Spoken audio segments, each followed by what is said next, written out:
گناہ اور عادات۔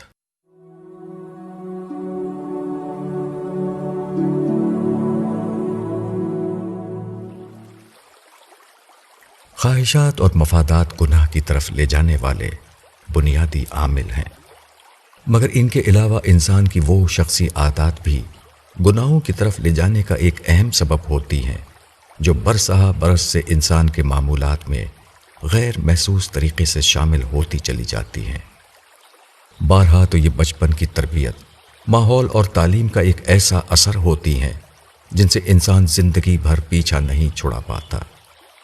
بڑے ہونے کے بعد بھی خارجی حالات اور ترغیبات کے تحت لوگ ایسی عادات اختیار کر لیتے ہیں جن کا بظاہر نیکی و گناہ سے کوئی تعلق نہیں ہوتا، مگر یہ عادات گناہوں کی اساس ضرور بن جاتی ہیں۔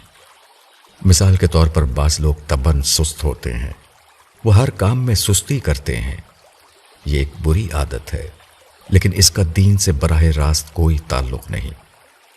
یہی عادات انہیں اس مقام پر لے آتی ہیں کہ وہ آمادگی کے باوجود نمازوں میں بھی سستی کرنے لگتے ہیں۔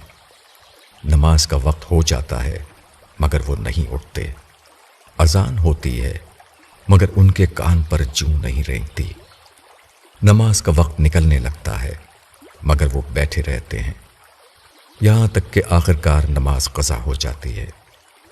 اسی طرح بہت سے لوگ 4 وقت نماز باقاعدہ پابندی سے وقت پر ادا کرتے ہیں، مگر فجر کی نماز نہیں ادا کر پاتے۔ اس کا سبب یہ ہے کہ لوگ راتوں کو دیر سے سونے کے عادی ہوتے ہیں۔ اس عادت کا نیکی بدی سے کوئی تعلق نہیں، لیکن بہرحال اس عادت کی بنا پر ان کے لیے ممکن نہیں رہتا کہ وہ رات 1 یا 2 بجے سونے کے بعد 5 بجے فجر کی نماز کے لیے اٹھ سکیں۔ یوں ان کی فجر کی نماز اکثر قضا ہو جاتی ہے۔ ایک اور بری عادت وقت اور معاملات کو درست طریقے سے منظم نہ کرنا ہے، جس میں لوگ عموماً مبتلا ہوتے ہیں۔ یہ بھی کوئی دینی چیز نہیں، مگر اس کے نتیجے میں بہت سی اخلاقی اور دینی خرابیاں جنم لیتی ہیں۔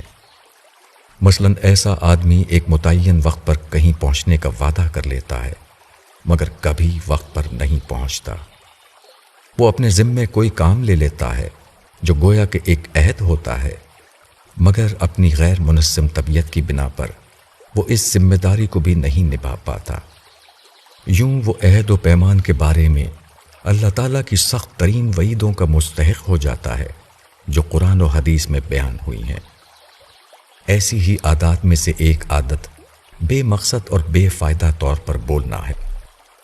ایسا انسان گفتگو کرتا رہتا ہے، اس گفتگو میں مباحات اور ضروریات کی چیزیں بھی ہوتی ہیں، مگر بارہا ان میں دوسروں کا تمسخر، غیبت، الزام و بہتان اور تجسس جیسی حرام چیزیں غیر محسوس طریقے سے داخل ہوتی چلی جاتی ہیں۔ توبہ کی نفسیات میں جینے والے انسان کے لیے لازمی ہے کہ وہ اپنی عادات کا بھی جائزہ لیتا رہے۔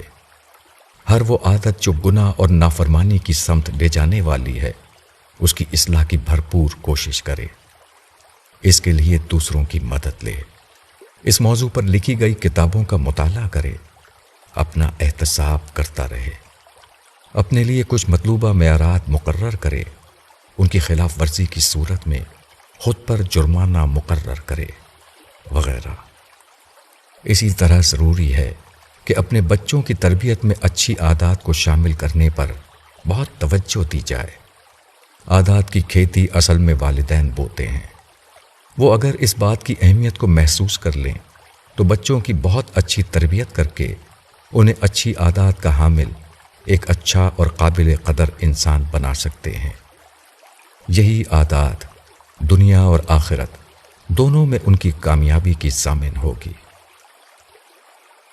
ابو یحییٰ